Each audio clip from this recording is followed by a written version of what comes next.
Committed to bringing you up-to-the-minute news and information on local and international maritime trade, this is Nimasa This Week. Hello and welcome. My name is Iretiola Doyle. Now, the recent experts of Nimasa and Nigerian security agencies in the interdiction of some pirates has once again brought to the fore the burning issue of oil theft and piracy.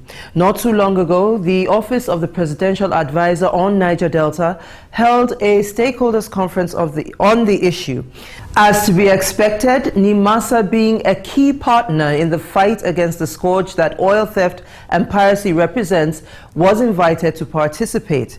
Naturally, our cameras went along and our production consultant, Mr. Patrick Doyle, prepared this report, which is preceded by a prologue on the issue.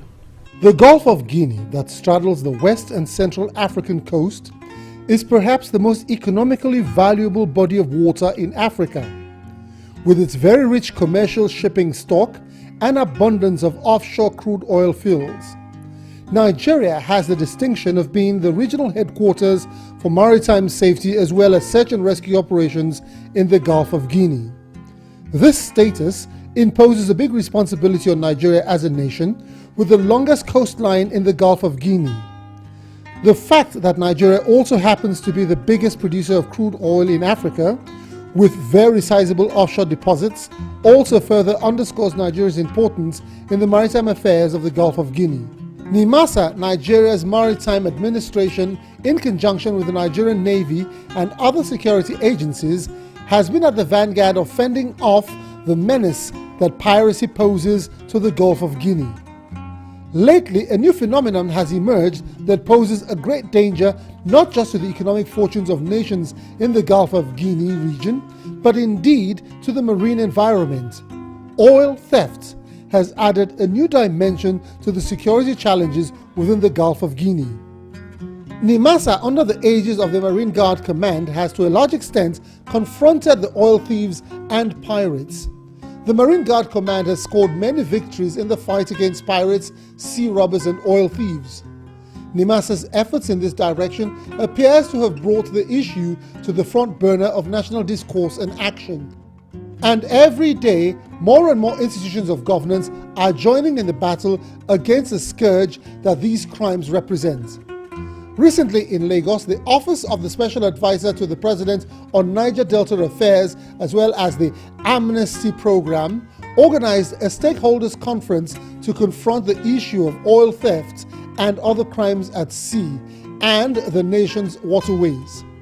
The conference was attended by the Chief of Naval Staff, Admiral Dele Ezioba, the Joint Task Force Commander in the Niger Delta, Major General Batat Debiro, and the Director General of Nimasa, Mr. Patrick Ziakede Akpobolokemi, as well as other dignitaries from the oil and gas industry and civil society organizations. Numerous speakers made presentations to the gathering. Reverend Nimo Bassi, an environmental activist, traced the origin of oil theft and raised posers as to the actual quantity of oil being stolen. 400,000 barrels of crude oil being stolen every day in Nigeria. At that time, the Minister of Petroleum said 160,000 barrels will be stolen every day. And Shell said they were losing 150,000 barrels a day from their own equipment alone. If one oil company admits to lose 150,000 barrels a day, that means that you add them all, you have a mammoth amount of oil being stolen. The commander of the Joint Task Force on the Niger Delta, Major General Batat Debiro, also briefed the participants on the efforts of the JTF in tackling oil theft and allied crimes. We are only 6,102 to cover the whole of the Niger Delta. The Greeks and on land. For us to be able to pursue these criminals, we have the Nigerian Air Force. What the Air Force does with this fighter helicopter, where we discover their criminal campings and bringing ex-militants there, we hit them straight with our cannons there. Very effective helicopter. The most anticipated presentation at the conference was the one by the Director General of Nimasa, Mr. Ziakede Patrick Akpobolokemi. The Nimasa DG's presentation introduced a novel approach to dealing with the issue. He advocated that host communities be integrated into the pipeline monitoring matrix. Let us restructure it, bring community participation, give a sense of belonging to the people. Let them have alternative. Why can't we put a robust surveillance scheme where communities will participate so that the one that has to do with breaking a pipe and cooking it locally will stop? Then we should turn our eyes into where the oil theft is coming from, which is the unmentioned story in the public. So we must begin to think. The final presentation of the conference was delivered by the Chief of Naval Staff, Admiral Dele Ezeoba. He appealed to all stakeholders to regard the fight against oil theft and allied crimes as a personal responsibility to be approached with utmost seriousness. According to him, a failure to stem this ugly trend will not be seen as the failure of Mr. President alone, but as a collective national failure on the part of all stakeholders. Now, what I want to do, in sum, is to take a holistic overview. But I would like to say that what is important in this discourse is to, first of all, premise a conceptual clarification of what constitutes pipeline vandalism and crude oil theft. For me, what I see is that addressing that as it is will perhaps bring to clarity the fundamentals that will give us an objective position to determine what is right, what is wrong, what is fair, and what is unacceptable by way of conduct. The Special Advisor to the President on Niger Delta Affairs and Chairman of the Amnesty Program, Honorable Kingsley Kuku, the host of the event, moved a vote of thanks and then invited the conference rapporteurs to read a draft of the conference communique, which was eventually adopted after being read, and the conference officially came to an end. As the Nimasa DG made his exit, excited journalists accosted him to ask him some questions, one of which was how the amnesty program could take advantage of the tremendous employment and business opportunities that abound in the maritime sector. I know that the amnesty program has trained quite a number of youths in the maritime related fields. The next thing is for shipping companies and other multinational companies to absorb them so that they can play a meaningful role in our development process. So there's a link between what they are doing and development of the maritime sector and job creation. First of all is capacity building, training which they've done or they are doing. That should be now complemented by employment that are available in the oil industry. The Federal Ministry of Transport, in collaboration with FCI International Limited, presents the 6th Nigeria International Maritime Ports and Terminals Conference and Expo, NIMPORT 2013, from the 28th to the 30th of August. Venue, Le Meridian Ibom, Uyo, Akwa Ibom State. The theme of NIMPORT 2013 is the economies of new port development. The conference and expo will be declared open by the Honorable Minister of Transport, Senator Idris Umar. All stakeholders in the maritime industry are invited to the premier maritime development event, NIMPORT 2013. This message is sponsored by Nimasa. Up next is the news segment of Nimasa This Week.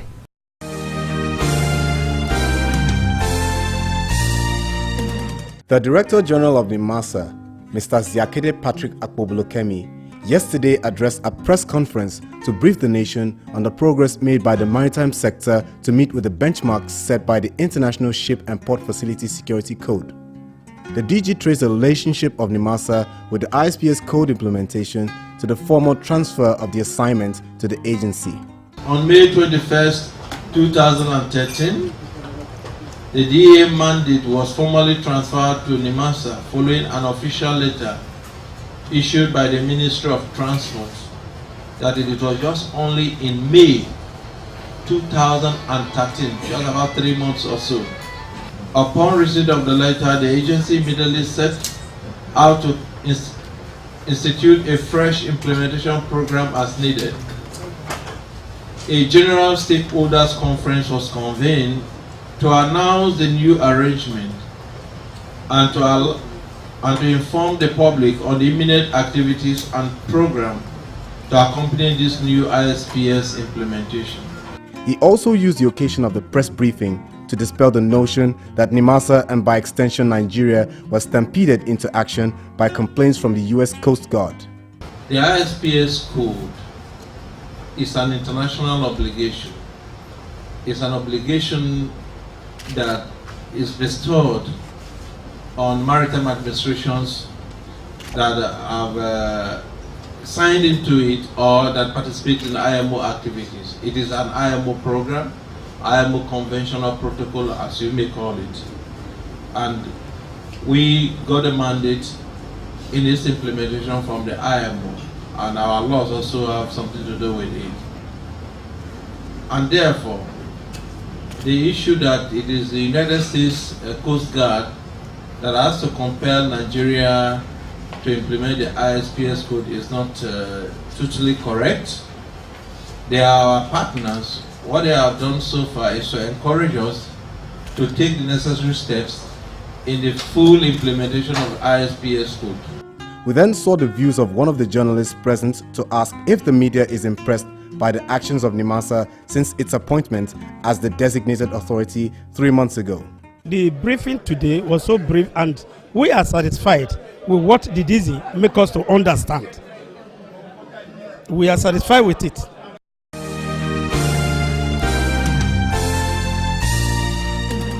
The Public Relations Unit of Nimasa last week organized a 2-day in-house specialized orientation program to equip staff of the unit with new skills set to confront the challenges of projecting the image of a strategic agency like Nimasa to not just its immediate constituency of stakeholders, but also the largely uniform general public.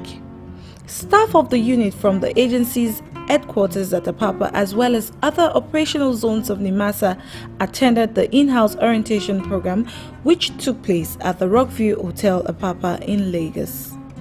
Resource persons from the media and legal and public relations professions made insightful presentations to the participants.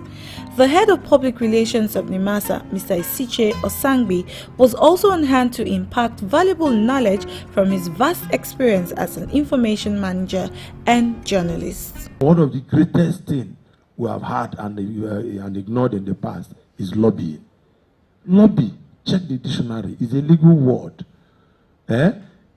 Instituted, particularly using the American legislator as an example, to engage stakeholders, to officially bring people to be on your side, even though it is different the way we perceive it in Nigeria. So if you watch in the last few months, when some of us keep hopping up to Abuja, it is a PR job to conveniently lobby legislators to see reasons with you why you are doing something legitimately. Lobby is also a vehicle of PR. Steve Omanufemi, the business editor of This Day newspaper, treated the subject titled Effective News Reporting. Mr. John Senaya, a social media advertising specialist, treated the subject of harnessing the advantages of social media advertising. Barrister Emeka Akabogo, a maritime lawyer, gave participants an overview of what Freedom of Information Act is and how it governs maritime practice to better equip participants in the manner they approach their PR relations assignments. Mr. Muyiwa Akintunde, a public relations consultant, gave a very enlightening presentation on the fundamentals of public relations. What we do a lot more in public relations is to ensure that those who don't believe in what our objectives are eventually educated and they get to be converted. So that is why we have to emphasize the role of persuasion. Perception also is very key in PR. One of the participants from the Port Harcourt office of Nimasa spoke about what he had gained from participating in the program. Today we've had a lot of facilitators from different walks of life, seasoned and renowned journalists from different walks of life, and they have actually impacted a whole lot of knowledge into all of us here seated today. But personally, to me, I've gained a lot, and this particular course is like a new endeavor for me. I've not been into the journalism aspect of it, but I think I've learned enough, and I am going to gather a lot of knowledge back to my zone, which is the Eastern Zone, Port Harcourt, Nimasa. And from henceforth, I think I will put into whatever I have been impacted with here to practice, to see that Nimasa comes to the front burner of the Nigerian economy.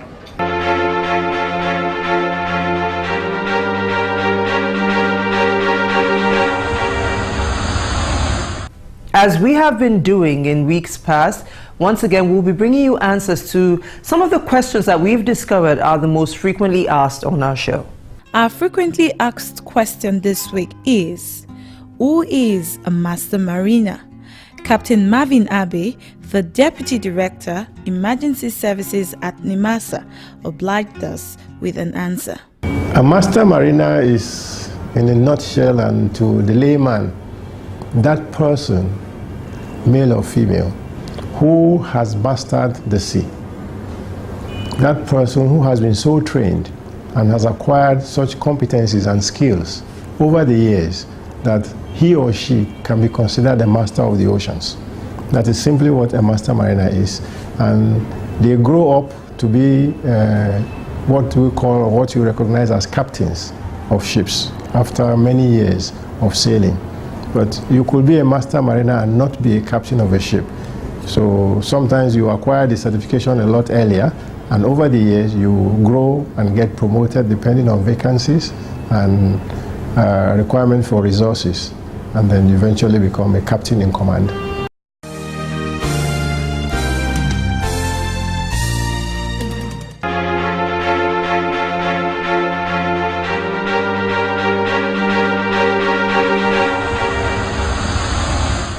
By now, it is common knowledge that Nimasa is totally committed to servicing the needs of not just the host community wherever the agency operates, but also that of seafarers and dock workers as well as members of their families.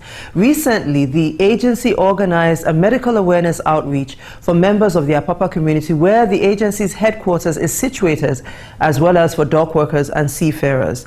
Our field correspondent, Amanda Akban, was there during this event and presents her report. The World Health Organization (WHO) set aside the 28th of July of every year in commemoration of the day, World Hepatitis Day.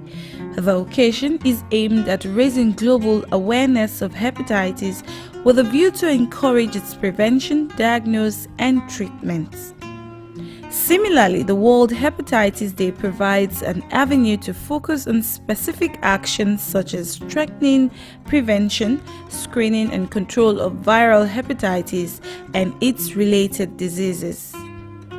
As a socially responsible corporate body, Nimasa recently organized a medical awareness outreach program for the maritime community, particularly the dock worker, seafarers, and the agency's immediate host community in Apapa, where the Nimasa headquarters is located, with the theme, Hepatitis, Knowing It, Confronting It. The event kicked off with a brief opening address of the Director General of Nimasa, Mr. Ziakede Patrick Akpobulokemi, which was read by the Executive Director, Finance and Admin of the agency, Mr. Baba Jaoru. May I seize this opportunity to welcome all of you on behalf of the DG and the Executive Management of Nimasa to this very important occasion, which is the World Hepatitis Day. Information made available by the WHO revealed that millions of people are living with this deadly but silent killer, and many more are at risk of being infected, thereby dying untimely, which as an agency we see it as a very, very serious challenge to humankind. Hence, we want to stress the relevance of this year's theme, which is hepatitis, know it, control it. Thus, a part of our social responsibility as an agency to the maritime sector, and also to render service to our country, we the agency saw it as a worthwhile venture to help in organizing a program like this. After the ED's speech, the Deputy Director, Health Services, Nimasa, Dr. Frank Echelebe, spoke on the theme for the World Hepatitis Day and the need to be properly informed on how to seek preventive ways to manage the process of progression of hepatitis. Many of our colleagues are seafarers and dock workers. They know it only when it is diagnosed. When they are being screened for an international duty and they say, no, you cannot go because you are testing positive for hepatitis. We think that is not the best way to know it. That's why we are here, actively pursuing knowledge so that we may know it. But some know it passively, and it is less ingenious. The resource person for the event, Dr. UKD Okoli, went to great lengths to explain the vital functions of the liver and then proceeded to give a graphic description of the presentation of acute and chronic hepatitis infection. He spoke about the different strains of the hepatitis virus A, B, C, D, and E, which he claimed are responsible for acute and chronic infections and inflammation of the liver. He then zeroed in on the symptoms of hepatitis infections as well as its preventions and treatments. What are the symptoms of hepatitis, especially hepatitis B? They include nausea, mild fever, jaundice. We know jaundice, the yellowing of the eye, and sometimes the skin is also affected. The skin is also gets yellow. Diarrhea, that is frequent stooling, loss of appetite, muscle or joint ache, weight loss. Prevention of this, also wash your hands with soap and water after using the toilet, personal hygiene, eating cooked food, use of steroid needles, safe blood transfusion. These days in every hospital, they always insist that the blood is, checked for HIV, hepatitis B, C. Another resource person, Dr. Salu Olumuyiwa, a medical virologist with the Nigerian Institute of Medical Research, also made a presentation about hepatitis. I stand here categorically to tell you today that hepatitis is 100 times more dangerous than HIV. Dr. Olumuyiwa spoke on the importance of being tested for early detection and prevention of the disease. At the end of the interactive section, Dr. Olumuyiwa stressed the reasons for the need of vaccinations and recommendations for infected persons regarding preventions of transmission of HBV to others. Number one reason is that the most effective means of preventing hepatitis B is by vaccination. Once you test and you are negative, you need to get the vaccine. Vaccine is usually the first shot, 1 month after, and 6 months after the first shot. A participant at the training agrees that the seminar put together by Nimasa has not only been an eye-opener to what the disease hepatitis is, but the lecture has also educated them on the various health hazards they face in the course of doing their jobs and also the need to be tested. And with the way the doctor lecture us, I found out that most of our job, especially the environment. In the vessel, there is a lot of health hazard that will affect our liver, especially while we are discharging vessels. But today, I've been able to learn the way and manner we can prevent all those things. Even to our homes, our children, the way they play, we can now be able to control them. He went ahead to thank Nimasa for the privilege extended to the maritime workers and promised to take back the information gathered not just to his colleagues but also to his family.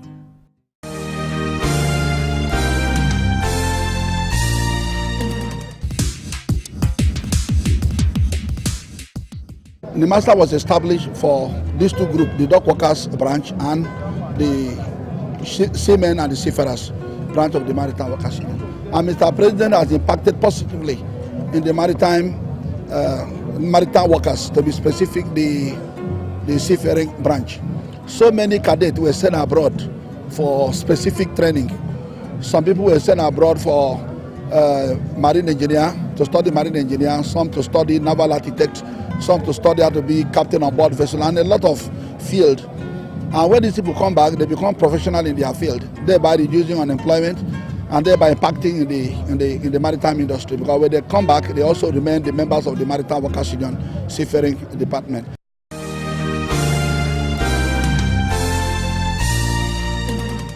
Now, that is our show for this week. As always, we hope we kept you educated and informed. Now, please don't forget, Nimasa This Week is an interactive show. All you need to do is send your emails to the address currently showing on your screen. Now, I'm going to be here same time, same station next week. Until then, I'm wishing you smooth sailing and bon voyage.